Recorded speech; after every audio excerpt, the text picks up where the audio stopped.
आङो बावैसोनो BPF दोलो नागारनानै OPPL दोलोआव हाबफैदों। आङो BPF-निफ्राय गोदानै OPPL-आव फैनाय सुबुंब्लाबो दिनै OPPL दोलोनि आफादगिरि मानाव गेजेर प्रमद बर', OPPL दोलोनि वार्किं आफादगिरि जाहा रोंगोरा नार्जारि मानाव गेजेर MP आरो बे OPPL दोलोनिनो नेहाथारि राजु कुमार नार्जारि आरो साफ्रोमबो OPPL-नि दैदेनगिरिफ्रा आंखौ 14 नं चिरां दुवारनि बिजाथि हिसाबै दिनै घोषणा खालामबाय।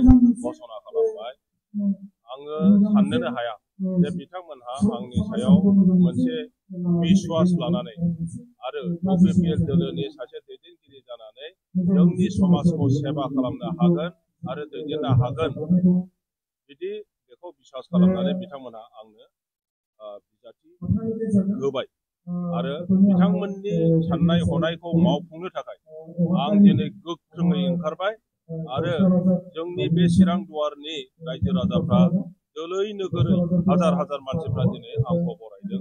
आं साफ्रोमबो जोंनि चिरां दुवारनि OPPL-नि दैदेनगिरि आरो रायजो राजाफोरनो गोसो सिंनिफ्राय धन्यबाद होयो आरो दानिफ्रायनो जोङो देरहानो थाखाय एकदम ज' जों खामानि मावनो थिरांथा लाबाय। गाबोननो जोङो नमिनेसन होगोन। नमिनेसन जोबनायनि उनावनो जोङो मोनफ्रोमबो गामियाव हाबगोन आरो OPPL दोलोआ माबायदि खामानि मावगासिनो दङ रायजो राजानि खाथियाव जोङो खोन्थागोन।